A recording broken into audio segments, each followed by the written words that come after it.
Albert told us about the tragic death of Mr. Dunn, the late director of Kew Gardens. Tragic indeed. His heart attack was quite unexpected. Would you unlock the doors for us? Do you expect to find the stolen plants there? I am sorry, but those rooms are private. Thank you, Mr. Hamish. We shall continue our investigation. Just be careful with the plants during your inspection.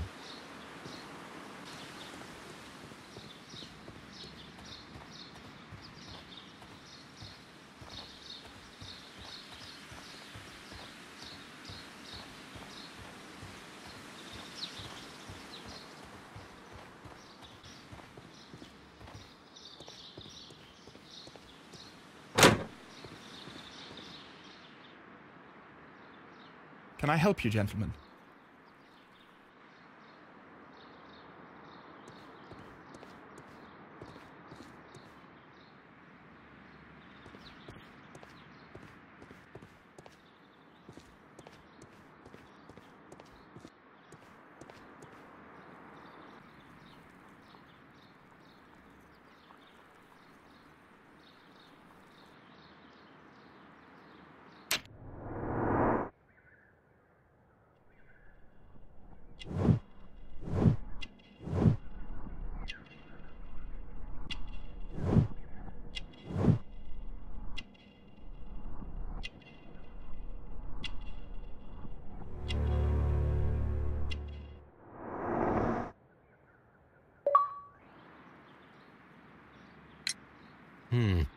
Do you work here? Yes, but part-time only, for I'm also studying botany at the University of London. You're following in your father's footsteps, then. That is commendable. Well, even if botany is not my strongest suit, there are people who say that I could be a good manager. Thank you, young man. We shall see you again soon. Excuse me, but I have to tidy up this room. Palm House. Palm.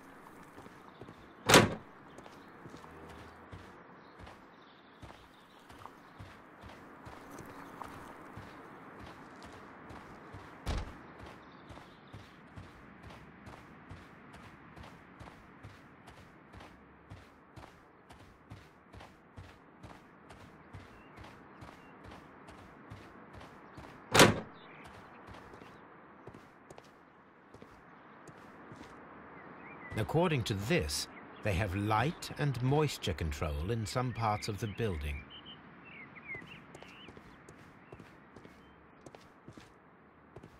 According to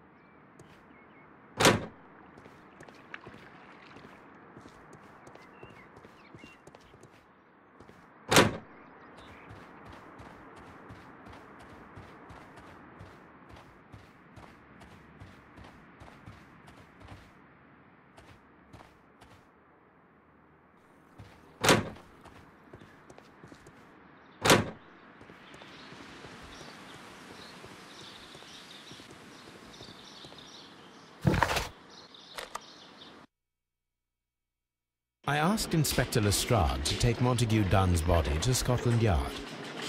It's ready for autopsy, then.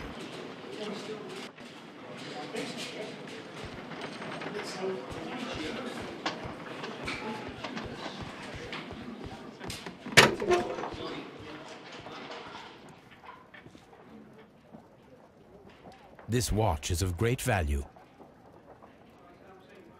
A beautiful feather pen of a good make.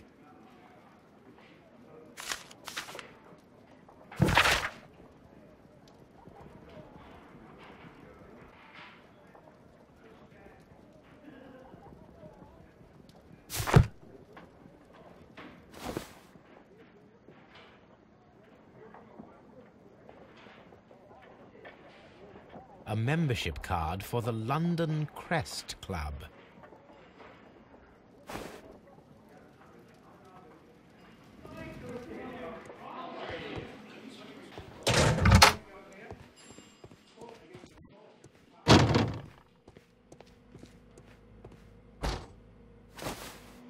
First of all, let us carry out an external examination. There are no suspicious marks upon the chest. Let us finish our external examination so that we can proceed with the autopsy.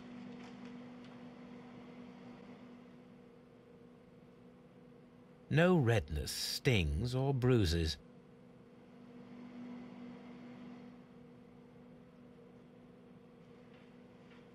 There is an injury to the skull, most probably caused by the fall in the water lily greenhouse.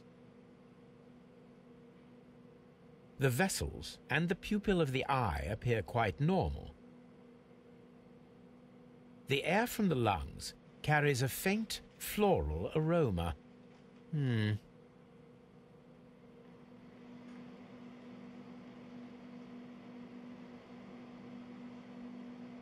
Nothing suspicious here. Now, let us examine the internal organs.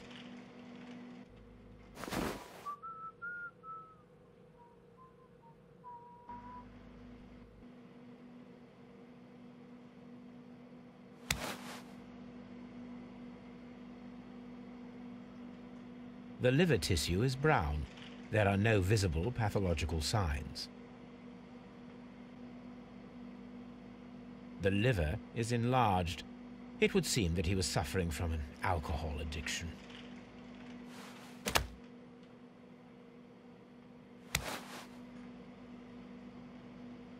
The stomach tissues show no visible pathological signs. There is a small amount of content. It appears that he breakfasted lightly, only a short while before his death.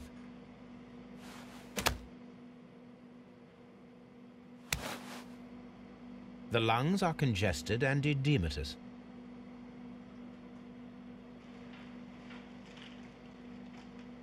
The tissue on the inferior lobe of the right lung is damaged, most probably caused by toxins from an unknown plant.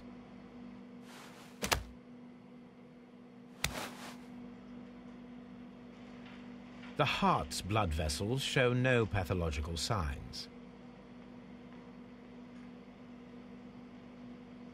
The heart tissue shows no visible pathological signs.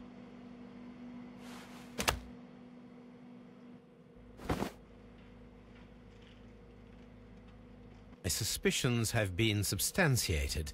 Montague Dunn, the director of Kew Gardens, died from poisoning. Plant poisoning, to be more exact. You mean... Yes, it is murder. We should inform Lestrade. Yes, but do remember, Watson, that I discovered the murder. The challenge is mine. The challenge, Holmes?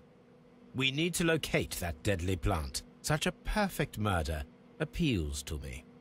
Murder of any kind appeals to you. Is that all we need to do? No. We also have the people working at Kew Gardens. Martin Hamish and the son of the victim, Albert Dunn. And also Miss White, of whom we spoke with Mr. Hamish. Should we bring them all here for interrogation? No.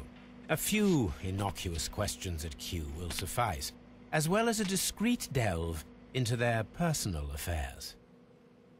Yes, Watson, it is time now to open the doors. Even those in the staff building? I suppose that is necessary. We should also be concerned with the victim himself. After all, we don't know very much about Montague Dunn. You're enjoying this already, aren't you?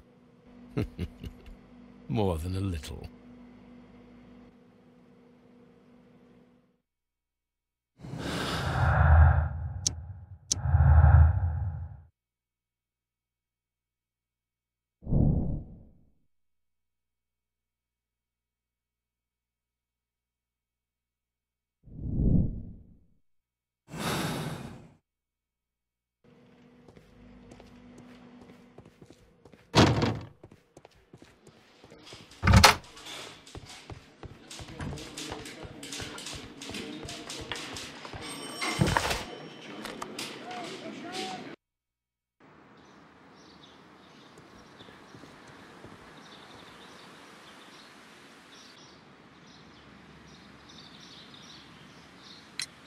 Mr. Hamish, can you explain to us what happened to the colonial collection? It seems somewhat depleted. But, Oh, most likely maintenance work, tidying up. You're not sure, then? But you're the deputy director. Well, I am busy. I cannot be everywhere at once. As deputy director, how was your relationship with Montague Dunn? To be honest with you, Mr. Holmes, it could have been better. You see, every Tuesday he would carry out his inspection of the gardens, but it was solely to make an impression, great pretense that he cared at all. He would give out absurd orders, ignoring anyone else's opinion. He would then disappear for the rest of the week. He was what some might call a man of action. I'd say rather he was overzealous and chaotic. So after all, it was no wonder, perhaps, that he ended up like that, if you take into consideration his kind of lifestyle. You mentioned that Mr. Dunn led a particular lifestyle. Well, it's no secret that he enjoyed, celebrating, shall we say? He was a member of the London Smart Set. He was famous for it. That and... And? He had an eye for the ladies, to put it mildly, Mr. Holmes. Mr. Hamish, can you tell us who holds the keys to the locked greenhouses? That would be Albert, Mr. Dunn's son. Yes, Albert keeps all the keys, and one can only imagine why. What do you mean? Well, he was never interested in Kew Gardens before, and now all of a sudden he is trying to act as if he owns the place. I think he wants to take over the management here. He'd do better to leave that to me. He has no experience. No, none at all. What is your opinion of Albert as a student of botany? He's useless. I often tell him so, and I can only give him cleaning tasks. Botany is not his life's work, and his father well knew it. He was furious about it. He was? Oh, yes. He forced his son to work here, and he never missed an opportunity to criticize him publicly. Are you able to elaborate on that? Well, for example, with our last exhibition here, Mr. Dunn had Albert make a presentation speech. But then, while the lad was speaking, Mr. Dunn interrupted him, asking him difficult questions, making him look like a failure. It was with the intention of making a fool of him, Mr. Holmes. That must have been terribly humiliating. Yes, he was crushed, and he had to leave. Everybody was making fun of poor Albert. That is, except for Miss Margaret White, who was such a nice lady and who always takes pity on Albert. You mentioned a Miss White. Would you tell us more about her? She is a student who works here part-time. She is quite charming indeed. She possesses a great talent for botany. You should take a look at some of her experiments that she carried out in the laboratory. Ah, if only she were not so naive. Why naive? The way she used to flutter around Mr. Montague Dunn. And why, he couldn't help but be flattered by all her attention. How could an intelligent woman such as Miss White not see through his game? I can only scratch my head and wonder. Tell me, Mr. Hamish, do you grow the more deadly variety of plant here? You mean insectivorous? Yes, but nothing larger than that. Thank you, Mr. Hamish. We shall continue our investigation.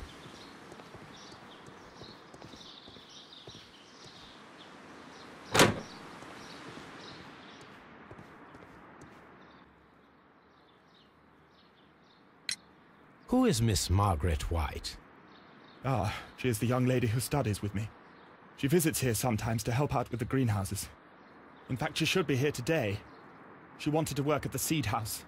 That's the small greenhouse across from the large glass house. We noticed that a part of the colonial collection has been cleared. Ah, at the moment I'm just dealing with the storage room. I don't know much about the other rooms. I imagine that your relationship with your father may have been a strained one. Yes. I cannot say that he was a kind man, for he never listened to me at all. He forced me to work here. But now, after his death, I've been pondering it over. Perhaps he wasn't so wrong about me after all. I have to follow his path. I have to manage Kew Gardens. And I can do it. I can be as good as any other who works here. Would you please tell us about Martin Hamish, the Deputy Director? Well, I have to tell you that Mr. Hamish is not and has never been the Deputy Director of Kew Gardens. My father would not have tolerated it. Indeed? That is most interesting. He told us that he was. Yes, because he believes that the management should be passed down to him now that my father is dead. But in actual fact, Mr. Hamish only has the honour of being the garden's longest-serving employee. In fact, if we are to think logically at all, it should be me who takes over the management of Kew Gardens. Do you not have a good relationship with Mr. Hamish? I suppose so. But we have very little in common. Mr. Hamish loves his plants and Kew Gardens, and I cannot say that I share his passion. I see. And how was his relationship with your father? Oh, he hated my father. It was obvious. He would be furious whenever my father boasted of Kew Gardens in the newspapers or at conferences. He was convinced that my father was stealing all of the credit for himself. That my father treated Mr. Hamish in the same way as he treated anyone. Dismissively. With indifference. Do you hold the keys to all of these locked doors? Yes, you can have them. But I cannot give you the keys to the cloakroom. The employees' effects are private. I am sure you understand. Thank you, young man. We shall see you again soon. Excuse me, but I have to tidy up this room.